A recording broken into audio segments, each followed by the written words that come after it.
You might have heard a lot of talk about dopamine lately, and the fact that we are on our screens and constantly looking for some sort of stimulation, and that's become a major problem and leads to addictive behavior that is very, very difficult to break.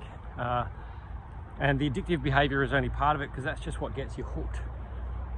The problem is when it keeps feeding that dopamine into your system, it's just wanting more and more and more to be able to get the same sort of response, and it just leads you to worse and worse health.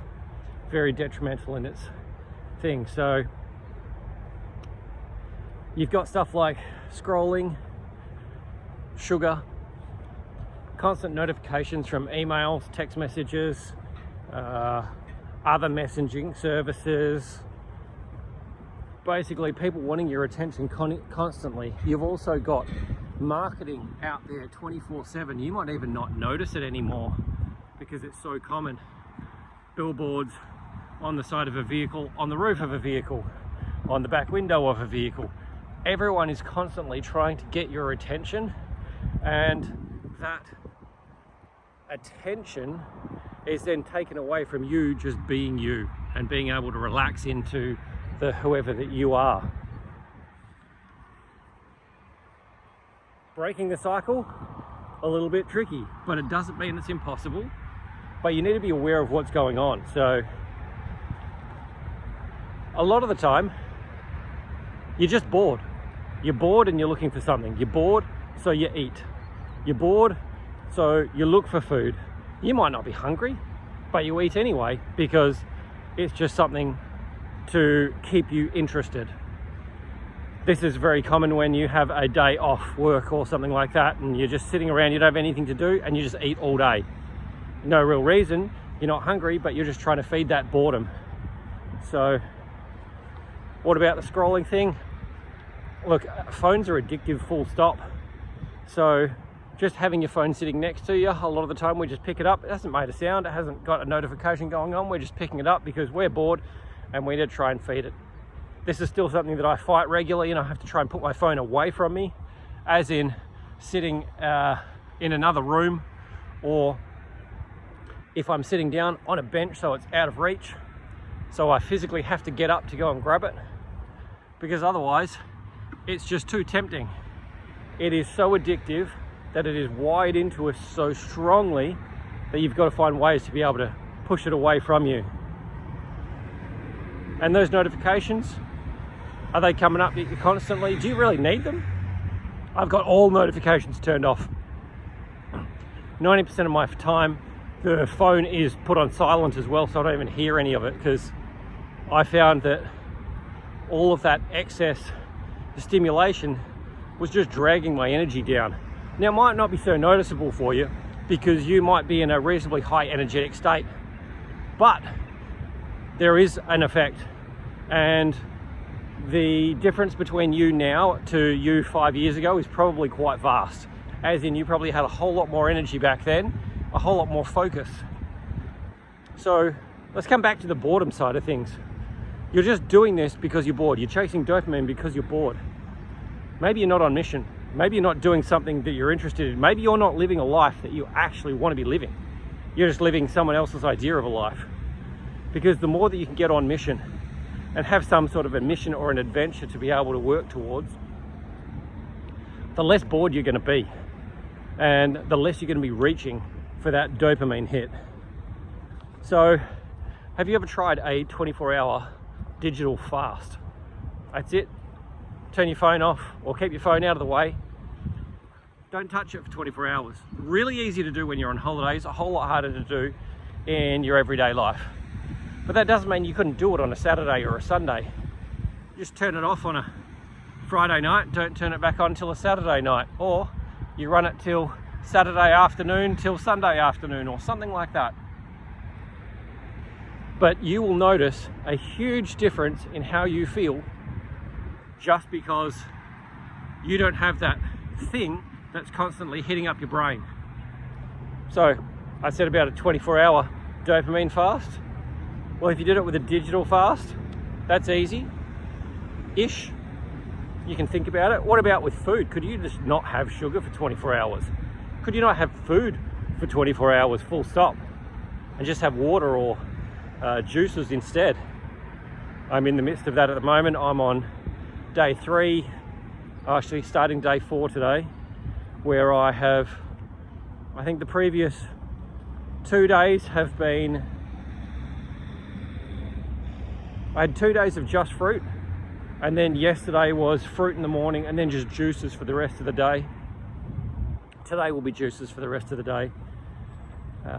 It's a good discipline learning procedure, a letting go of control. Once your body realizes that it's okay to live without food. I say your body, I mean, it could be your brain. Once your brain / body realizes it's okay without food and it's going to survive and you're not going to die, you find that the fasting gets easier. So I'm gearing up for a 40-day fast starting in about a week and a half.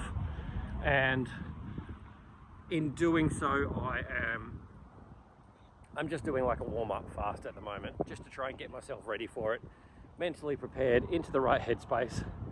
It might sound crazy that I'm doing a fast before the fast, but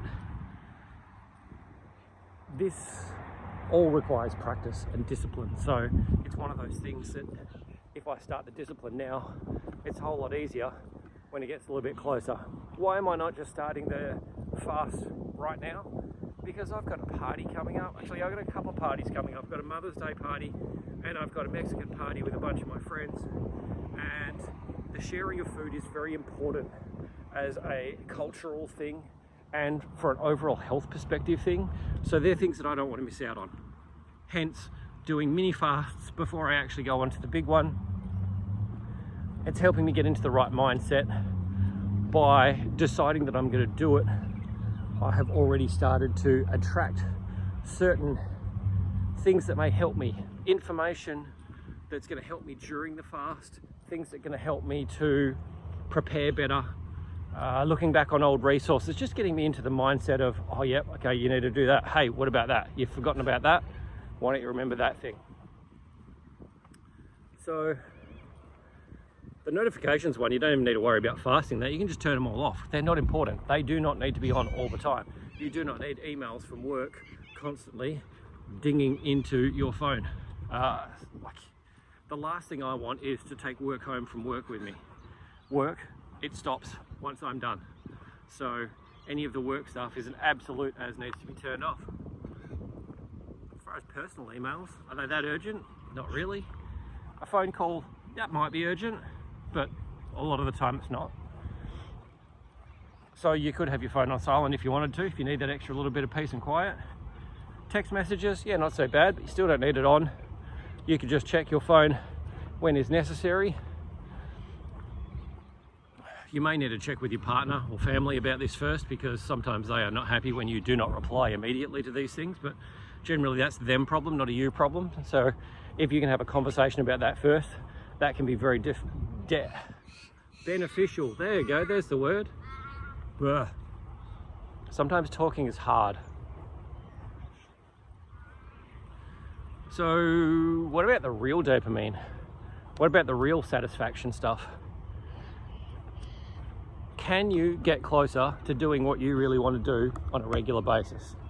Daily basis, weekly basis? What's your ideal lifestyle? What does that look like?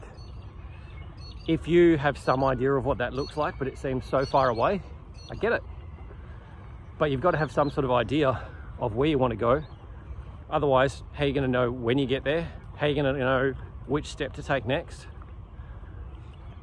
So planning your ideal lifestyle is really, that's my whole thing. I've always been into that. Tim Ferriss really put it down very succinctly in his book, The 4-Hour Workweek. I read that probably 2007-ish. And one of my favorite books. The principles still hold true to today. If you can set up a business and a lifestyle that suits you, then your lifestyle is going to be far more enjoyable. Now, if you don't know where to start, that's what my Life Map program is all about.